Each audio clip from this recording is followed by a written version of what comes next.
In 1983, a Freedom of Information Act request unsealed a government file that most people still don't know exists. 1,227 pages. Wiretap transcripts, surveillance photographs, informant reports, mail intercepts, trash searches, all of it collected over 22 years by the FBI on one man. Not a criminal. Not a spy, at least. Not one they ever proved. A scientist. A man who spent his life writing about peace, relativity, and the nature of light. Albert Einstein. For over 2 decades, Edgar Hoover's FBI treated the most famous physicist in the world as a national security threat, tapping his phone, opening his mail, planting informants near him, and building a case that he might be a Soviet spy. Most people assume this sounds like fiction, a conspiracy theory, something too strange to be real. It isn't. The file is public. You can request it yourself right now from the FBI's own online archive. So why did this happen? What did they actually find? And why does almost nobody know this story? Stay with me, because what's actually in that file is stranger than most people expect, and what it reveals about fear, power, and paranoia in America is still relevant today. Let's start with what this file actually is. The FBI's Einstein file is officially designated file number 617099. It was compiled by the Bureau's New York and Newark field offices, primarily between the early 1930s and Einstein's death in 1955, though surveillance-adjacent activity continued in various forms even afterward. It was declassified and released to the public in stages, starting in the 1980s, after journalist and author Fred Jerome filed a Freedom of Information Act request. Jerome later wrote an entire book based on what he found, called The Einstein File, J. Edgar Hoover's Secret War Against the World's Most Famous Scientist, published in 2002. What's inside isn't subtle. The file contains wiretap summaries, records of phone conversations FBI agents listened to and transcribed, surveillance reports agents physically watching Einstein's home in Princeton, New Jersey, and documenting who came and went. Mail cover requests official authorization to record the return addresses on every piece of mail sent to Einstein without opening it, to map his network of contacts. In some periods, there's evidence letters were also opened. Informant reports, statements from paid or volunteer informants who reported on organizations Einstein was affiliated with, meetings he attended, and even things he allegedly said in private conversations. Newspaper clippings and public statement transcripts, the FBI kept close track of everything Einstein said publicly, cross-referencing it against a growing theory about his political sympathies. This wasn't a brief background check. This was sustained, multi-decade surveillance of a private citizen, one who had, by every available legal standard, broken no laws. Here's the detail that surprises most people. Einstein was never charged with a crime, never arrested, never formally accused in any legal proceeding. The FBI's own file, after 22 years of collection, never produced hard evidence that justified any of it. So why did it happen at all? To understand why the FBI targeted Einstein, you have to understand the political climate and the man running the Bureau. J. Edgar Hoover led the FBI from 1924 until his death in 1972, an almost unmatched 48-year tenure. Hoover was famously obsessed with the perceived threat of communist infiltration in American life, a preoccupation that intensified through the 1930s, the Cold War, and eventually the McCarthy era of the early 1950s. Einstein arrived in the United States in 1933, fleeing Nazi Germany as a Jewish refugee. He accepted a position at the newly formed Institute for Advanced Study in Princeton and would remain there for the rest of his life. But Einstein wasn't a quiet academic who stayed out of public life. He was famous, arguably the most famous scientist alive, and he used that platform constantly. He spoke out against fascism. He spoke out against nuclear proliferation. He supported civil rights causes at a time when doing so was politically risky. He was affiliated with dozens of organizations focused on peace, refugee aid, and racial equality, some of which had genuine or alleged communist-affiliated members, which was common across left-leaning activist circles of that era. This is the key detail. Hoover's FBI didn't need someone to be a communist to investigate them. Association, even loose, even coincidental with organizations that had any communist-linked members, was often treated as grounds for suspicion during this period. This wasn't unique to Einstein. It was a pattern applied to thousands of American intellectuals, artists, and activists throughout the 1940s and 50s.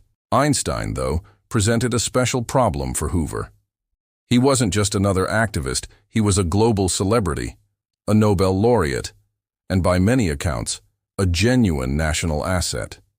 The idea of publicly targeting him carried real risk, so the surveillance was kept quiet, deniable, bureaucratic. According to the Declassified file, formal FBI interest in Einstein intensified around 1940, and the surveillance effort expanded significantly through the 1940s and into the early 1950s, coinciding almost exactly with the peak of Cold War paranoia and the rise of Senator Joseph McCarthy's anti-communist campaigns. So what did this surveillance actually look like day to day? Phone monitoring FBI records indicate Einstein's phone lines were monitored for extended periods.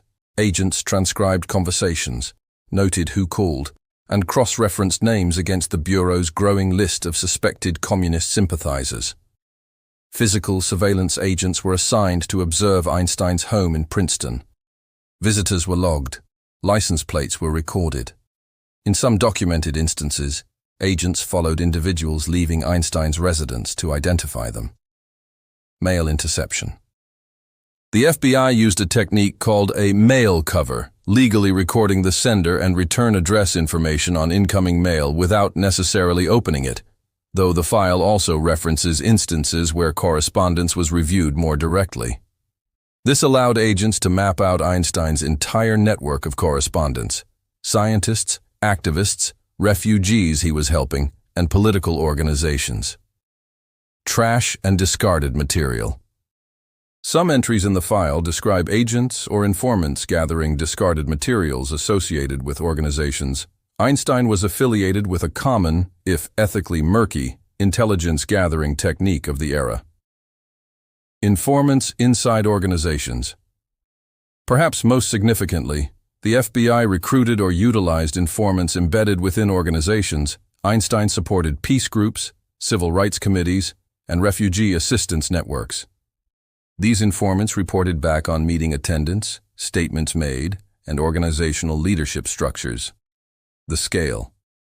By the time the file was compiled, it totaled roughly 1,400 pages, an extraordinary volume of documentation for someone who was, again, never charged with any crime. To put this in perspective, this is a similar order of magnitude to files the FBI kept on some genuinely dangerous organized crime figures of the era. Einstein, a 70-something theoretical physicist who spent his days writing about space-time and gravity, generated a comparable paper trail to some of America's most notorious criminals. Why? Because Hoover's FBI operated on a theory of guilt by association that treated affiliation, not action, as the primary evidence. Einstein's genuine, well-documented commitment to peace activism, civil rights, and refugee assistance, causes that overlapped, sometimes, with groups that also had communist members, was enough to sustain over 2 decades of active file building. Here's where the story takes its strangest turn. At various points, the file reveals the FBI seriously entertained the theory that Einstein might have been connected to Soviet espionage, potentially even related to nuclear secrets, given his historical association with atomic research through his 1939 letter to Roosevelt. One frequently cited thread in the file involves a woman named Margarita Konenkova, a Russian-born woman Einstein knew socially in the 1940s, whose husband was a sculptor working in the United States. Declassified Soviet intelligence documents that surfaced decades later suggested Konenkova may have had connections to Soviet intelligence services, and some researchers have speculated she may have been tasked with gathering information from her contacts in the American scientific community, Einstein potentially among them. It's important to be precise about what is and isn't established here. There is no conclusive evidence, not in the FBI file, not in the later surfaced Soviet materials, not in any credible historical account that Einstein knowingly provided classified information to Soviet intelligence, or that he was a willing intelligence asset in any meaningful sense.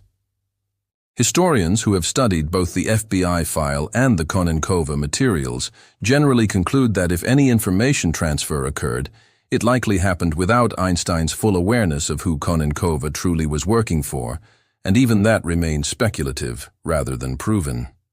Some historians are skeptical the connection amounted to anything beyond a personal friendship.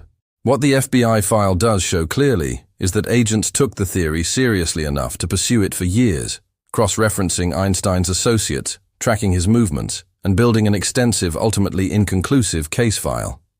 The FBI never charged Einstein with espionage. They never publicly accused him.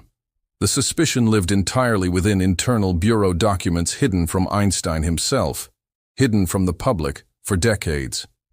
Einstein, as far as the historical record shows, likely had little idea of the true scale of what was happening around him. He was aware, in general terms, that his political activities drew government attention. He wrote about this, with a kind of resigned dark humor in some letters, but the full 1,400-page scope of it wasn't revealed until decades after his death. So, stepping back, what does this file actually tell us? It doesn't prove Einstein was a spy. No credible historian argues that it does. What it does prove is something arguably more important. How far institutional paranoia can go, even when directed at someone with no evidence of wrongdoing.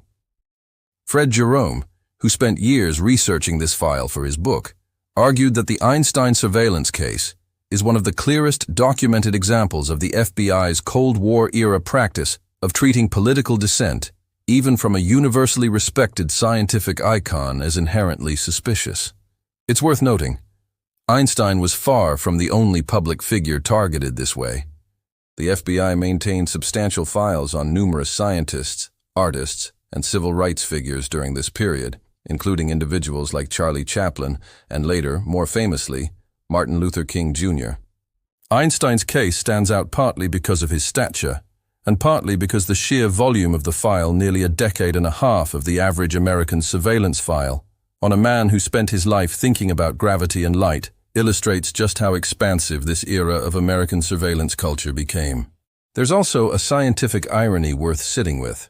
The same man whose equations enabled the Manhattan Project, whose letter to Roosevelt helped launch America's nuclear weapons program, spent the final decades of his life being treated by his own adopted country's security apparatus as a potential threat to it.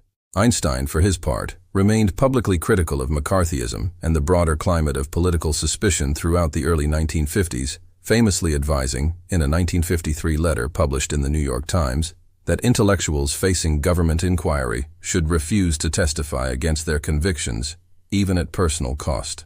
It's likely, based on the file's own timeline, that this kind of public defiance only reinforced the Bureau's ongoing interest in him.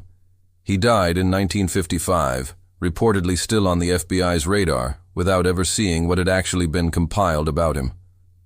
So here's where this leaves us. A government agency spent 22 years and 1,400 pages investigating one of history's most celebrated scientists, a man whose only documented offense was believing in peace, civil rights, and the right to dissent. They never found what they were looking for. They never charged him with anything. And for the rest of his life, Einstein largely didn't know just how closely, and for how long, he was being watched. It's tempting to treat this as a strange historical footnote, a curiosity about a bygone era of American paranoia. But the questions this file raises aren't purely historical. How much suspicion should association alone justify? How do we weigh national security concerns against the right to political dissent, especially when that dissent comes from someone genuinely trying to prevent catastrophe, not cause one? Einstein spent his life trying to understand the universe's fundamental rules, the ones that don't change no matter who's watching. His own government, it turns out, was far more interested in a different kind of question. Not what he understood about the universe, but who he was talking to. The file is still public. Anyone can read it today.